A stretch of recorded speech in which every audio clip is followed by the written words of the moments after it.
Hello friends, welcome to சுகு செஞ்சுரிப்பேட்டி.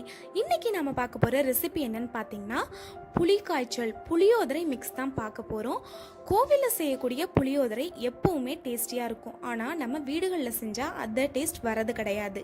So அந்த புளியோதரைக்குள்ள secret இன்க்ரீடியண்ட்டையும் அந்த புளிக்காய்ச்சல் எப்படி செய்யலாம் அப்படிங்கிறதையும் வாங்க பார்க்கலாம்.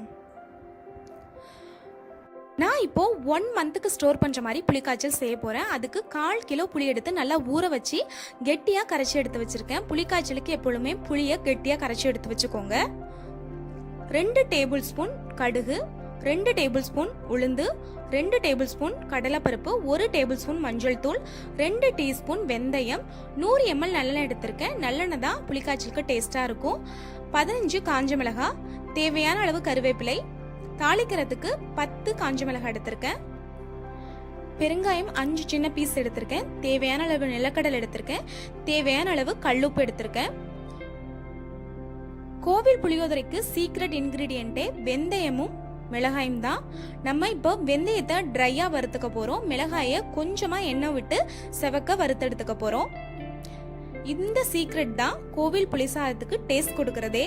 இப்போ அதுக்கு வெந்தயமும் மிளகாயும் நம்ம வறுத்து எடுத்துக்கலாம். அதுக்கு கடாய் வச்சுட்டு நான் அதில் வெந்தயம் சேர்த்து ட்ரையாக வறுத்துக்க போகிறேன். ரொம்ப கருக விச்சாம வறுத்து எடுத்துக்கோங்க.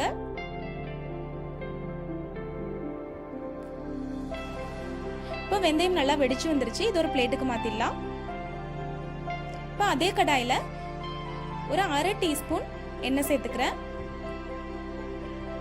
இப்போ நம்ம எடுத்து வச்சிருக்க அந்த 15 காஞ்ச மிளகாயை சேர்த்து நல்லா செவக்க வறுத்துக்க போறோம். ரொம்ப கருக விச்சாம இதையும் நல்லா வறுத்து எடுத்துக்கோங்க. இது நல்லா செவந்துருச்சு. இதை ஒரு பிளேட்டுக்கு மாத்திடலாம். இப்போ ஃபர்ஸ்ட் நம்ம ஜார்ல நம்ம ட்ரையா வறுத்த வெந்தயம் போட்டு நல்லா ஃபைன் பவுடரா கிரைண்ட் பண்ணிக்கலாம். இப்போ ஃபைன் பவுடரா அரைச்சு எடுத்தாச்சு. இதுலயே நம்ம வறுத்து எடுத்து வச்சிருக்க மிளகாயை சேர்த்துக்கலாம். இதை நல்லா கொரப்பா அரைச்சு எடுத்துக்கலாம். இப்போ நல்லா கொரப்பா அரைச்சி எடுத்தாச்சு. இதை ஒரு பவுலுக்கு மாற்றி வச்சிடலாம். இப்போ ஒரு பேன் வச்சுட்டு சூடானதும் நான் எடுத்து வச்சிருக்க 100 ml நல்லெண்ணெய் சேர்த்துக்கிறேன். எண்ணெய் நல்லா சூடானதும் நம்ம எடுத்து வச்சிருக்க பெருங்காயம் சேர்த்துக்கலாம். கட்டி பெருங்காயம் பொரிய லேட் ஆகும், ஸோ நல்லா பொரியணும். இப்போ நல்லா பெருங்காயம் பொரிஞ்சிருச்சு.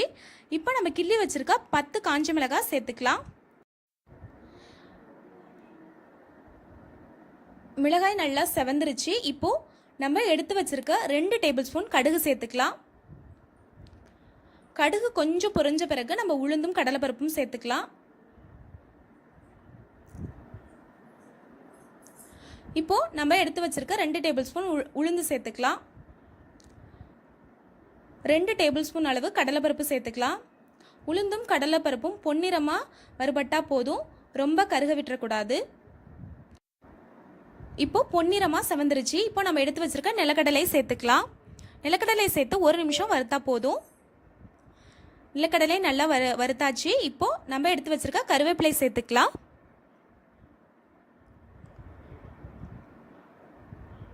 இப்போ கருவேப்பிலை நல்லா பொரிஞ்சிருச்சு. இப்போ 1 டேபிள் ஸ்பூன் அளவு மஞ்சள் தூள் சேர்த்து நல்லா வதக்கி விட்டுறலாம்.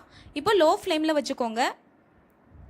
இப்போ நம்ம கரைச்சி வச்சிருக்க புளி தண்ணீரை இதில் சேர்த்துடலாம்.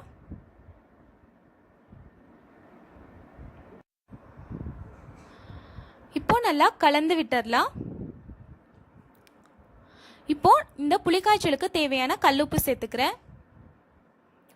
உப்பு சேர்த்து நல்லா கலந்து விட்டுட்டு மூடி போட்டு ஒரு 1/2 மணி நேரம் ஃபுல் ஃப்ளேமில் வச்சு நல்லா கொதிக்க விட்டுருங்க. அப்போ தான் பச்சை வாசனை போகும்.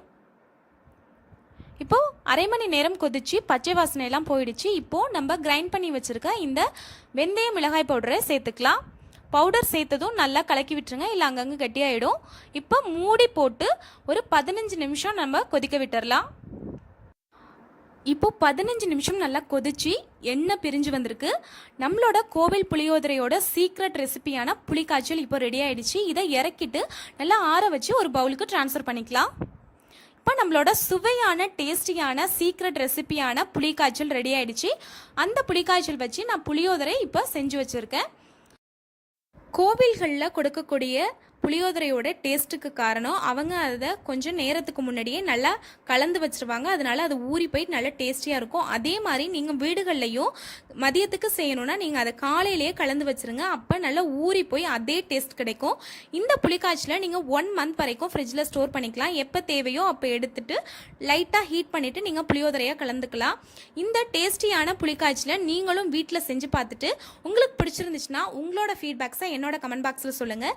என்னோட அப்கமிங் ரெசிபிஸ் நீங்கள் பார்க்கணும்னு நினச்சிங்கன்னா என்னோட சேனலை லைக் பண்ணுங்கள், ஷேர் பண்ணுங்கள், சப்ஸ்கிரைப் பண்ணுங்கள். மறந்துடாமல் பெல் ஐகானை கிளிக் பண்ணுங்கள். Eat healthy, live healthy. வாழ்க வளமுடன். தேங்க்ஸ் ஃபார் வாட்சிங்.